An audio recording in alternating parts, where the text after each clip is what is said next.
Hi guys, welcome back. Thank you so much for being here. It's so greatly appreciated. Truly is. Before we get started, let me give you my usual disclaimer. This video is for educational purposes only. Please do not take what I say as fact. Please always do your own research and come to your own conclusions. Next, major trigger warning on this one. There is heavy talk about SA. Heavy talk. So if that's something that bothers you or triggers you, this is not the video for you, and please leave and come back at a later time. Take care of yourselves first. Okay, so if you decide to stick around, let's just start, right? A teenager being able to sleep over a friend's house is pretty much a rite of passage, right? It is the one thing that teenagers, especially girls, look forward to all school week long. Saturday, April 29th, 2023. 14-year-old Ivy Webster was one of the two girls that was going to spend the night at her friend Tiffany Guess's home. Ivy was born on April 23rd, 2009. She was a student at Henrietta Middle School, and she loved to play softball. She loved animals, she loved people, and she was a genuinely good person. 16-year-old Brittany Brewer was also a friend of Tiffany Guess, and she would also be spending Saturday, April 29th, 2023 at the Slumber party. Brittany was born on April 22nd, 2008. She was also a student at Henrietta Middle School, a member of the school choir, a member of the church, and a member of the Nazarene youth group. She had dreams of becoming a teacher or a veterinarian. She was described as a very outgoing person, and she was selected to be Miss Henrietta this July in the Miss National Miss Pageant in Tulsa. 13-year-old Tiffany Guess was a 7th grader at Henrietta Middle School. She ran cross country, sang in the choir, and had just tried out for the cheerleading squad. She was described as the sweetest, most loving girl you'd ever meet. Tiffany lived with her mother, 35-year-old Holly Guess, her stepfather, 39-year-old Jesse McFadden, and her two siblings, 17-year-old Riley Elizabeth Allen and 15-year-old Michael James Mayo. Riley was a very artistic child. She was described as having a talent with a paintbrush. She had dreams of becoming either an artist or a doctor because she just loved to help people. Michael played football, ran cross country and track, and was described as an all-around fantastic young man. Mom Holly was described as a very doting mother who worked extremely hard selling life insurance from her home so that she could provide for her 3 beautiful children. She loved her children beyond belief, and she was an extremely overprotective mom. If one of her children wanted to do something, Holly would jump in and support them 100%. When Michael wanted to play football, Holly went out and bought the family t-shirts and sweatshirts to show their support. Holly was born in El Paso, Texas, and the family moved around a lot. Her mother, Jeanette, said in an interview that she wasn't sure when or where her daughter met Jesse McFadden, but says that the two moved in together with her 3 children in 2021, and then they decided to marry in May of 2022. Prior to Jesse McFadden and Holly Guess marrying, McFadden was serving a 20-year sentence and was let out 3 years early. While he was in prison, he was caught sexting a minor with a contraband cell phone. He was set to show up for court on May 1st, 2023 to answer for these charges, but he wouldn't have to because he took his own life after taking the lives of 6 other innocent people sometime between Sunday, April 30th and Monday, May 1st, 2023. The question that still remains is why was he let out early, especially since he was caught doing the same thing in prison that he was sent there for. Yeah, we'll get there. When questioned heavily as to why McFadden was released early, the Oklahoma Pardon and Parole Board said, quote, Jesse McFadden was released in November of 2020 because he discharged his sentence, not due to any action by the Oklahoma Pardon and Parole Board. End quote. Ivy and Brittany were dropped off at the McFadden residence on Saturday, April 29th, and were supposed to return home on Sunday, April 30th. Monday, May 1st, after Brittany and Ivy failed to return home, police went over to the residence. When police arrived, they knocked on the door, but there's no answer.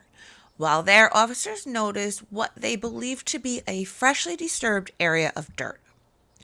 Being that the two teens were missing, officers feared that the disturbed dirt was makeshift graves. It was at that point that they went back to the station and secured a search warrant for the residence and the property. And this residence, we'll get there also, this residence is humongous. Humongous. The disturbed dirt would turn out to be done by the owner of the property that McFaddens were renting the home from. He had cleaned out a horse pen and he had dumped the dirt. But what officers would find would be so much more disturbing than anyone could have ever imagined. The bodies of Brittany Brewer, Ivy Webster, Tiffany Guess, Holly Guess, Riley Allen, Michael Mayo, and Jesse McFadden would all be found. Ivy suffered one gunshot wound to the head. Brittany suffered one gunshot wound to the head. Riley suffered one gunshot wound to the head. Tiffany suffered 2 gunshot wounds to the head. Michael suffered 2 gunshot wounds to the head. Holly suffered 3 gunshot wounds to the head. And Jesse McFadden unalived himself with a shot to the head. The victims were found scattered throughout the McFaddens' very large property. Ivy, Brittany, and Riley were found separately, approximately 150 yards apart from each other and approximately a quarter mile southeast of the residence. Holly, Michael, Tiffany, and McFadden were found together approximately 450 to 500 yards east and a little south from where the girls were found. It is believed, but not confirmed, that the family members were killed at separate times because of how spread out the bodies were. Plus, he is the only person that they believe had anything to do with this, and in truth, how else could it have been done with none of them getting away? It is also believed but not confirmed that the crime scene was staged. The weapon used was a 9mm handgun that was purchased by Holly in January of 2012. The McFadden residence is approximately 100 yards off the road. A quarter mile south and east of the residence is a creek. Ivy was found on the west side of that creek. Approximately 100 to 150 yards away, Brittany was found. Then, approximately another 100 to 150 yards away from that, Riley was found.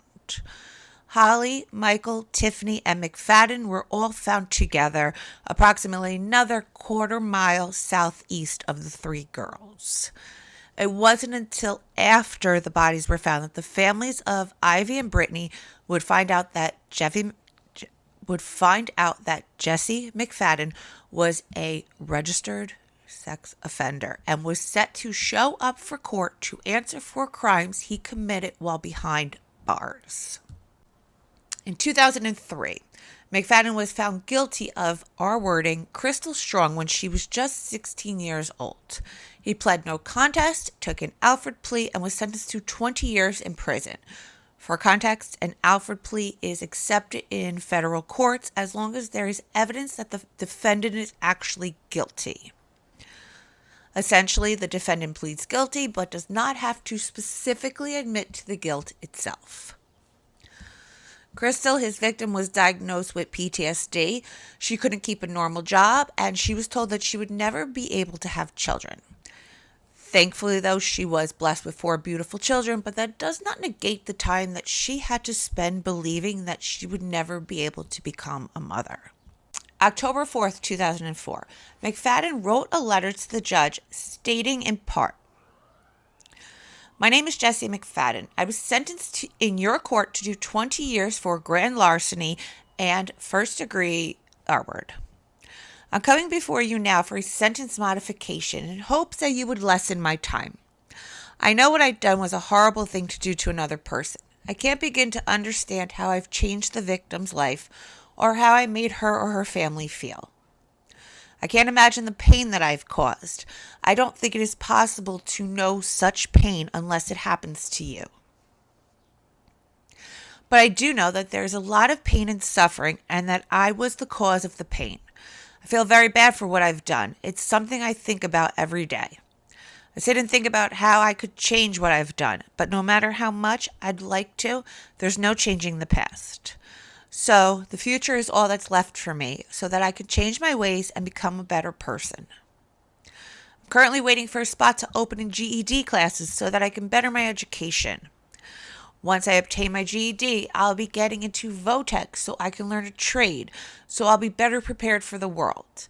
I also plan to take drug rehab classes. I want to do all of this because I'd like to get out and prove that I've changed and I am a better person. I'd like to be able to pay my court costs and my grandpa back the money I stole from him. He's getting old now, and I'm afraid that I'm looking at 20 years and he won't be around for me to pay him back and try to rebuild the relationship that I had with him before. A month later, the judge would deny his request for modification. In the state of Oklahoma, first-degree R-word is an 85% crime, meaning you have to serve at least 85% of your sentence before you can even be considered for parole. McFadden was let out in 2020, but was still set to face charges for the 2017 solicitation of a minor while behind bars. The court date was set for the day after the murder. McFadden would send text messages to the victim that he was convicted of sexting while behind bars for the R-word of the other minor. The victim that he was supposed to answer for in court the day before the killing happened. In a message sent to the victim, McFadden says, "I did exactly what I promised I would do when I got out. I got a marketing job making great money and was being advanced. Been there 2 years now and made a great life like I promised I would do with you. Now it's all gone. I told you I wouldn't go back. This is all on you for continuing this." So essentially he's blaming this victim for what either was about to take place or for what had already taken place because they don't actually know yet. According to Holly's mother, Holly was aware that McFadden had a criminal past and that he had served time for it. When Holly asked him about it, he told her that it was nothing more than a misunderstanding and that his victim was 19 years old, not 16 years old. To add insult to injury, on behalf of Holly and the McFadden's actual victim, he paid a woman to sit down with Holly, pretend she was the teen victim, and feed her a fabricated story and tell her that she was not 16, she was 19.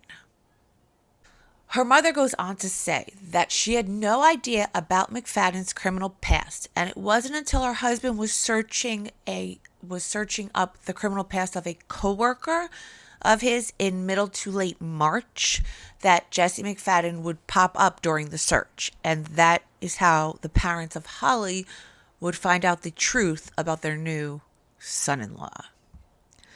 When her father questioned Holly about it, Holly told her parents that it was just a misunderstanding and that she had spoken to the victim, who wasn't the actual victim, who was an actress that McFadden paid that went along with it.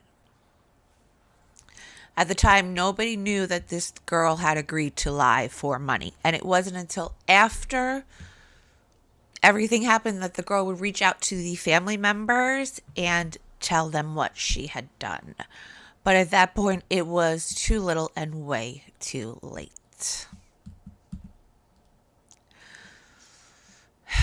Nobody in Holly's family was allowed to see the children unless both Holly and Jesse were present. They were not allowed to be alone with any of the children at all at any point in time. And if they tried to be alone with the children, Jesse would punish them by not allowing them to see the children for an extended period of time. A tour of the home that would later be dubbed the House of Horrors would show. Chains and restraints mounted to the wall in the master bedroom. Sex toys in the master bedroom. Chains in the kitchen. Drugs and drug paraphernalia in the home. But most disturbing, cell phones and electronics that could possibly contain proof of more victims left behind by police after determining that the home had been cleared and handing it back over to the owner to do as he wished for the remaining items in the home. The owner of the home gave the family 2 days to clean out the home before telling them that anything left behind would go to the dumpster. All right, guys, if you're still here, thank you, thank you, thank you. I love you. I appreciate you so very much. That's really all they have put out right now. I don't know how much else will even come out because everybody's gone. But if I hear anything else, I will let you know. In the meantime, keep this family in your prayers. Please like, subscribe, and comment if you haven't yet and you feel so inclined to. And until next time, stay safe out there.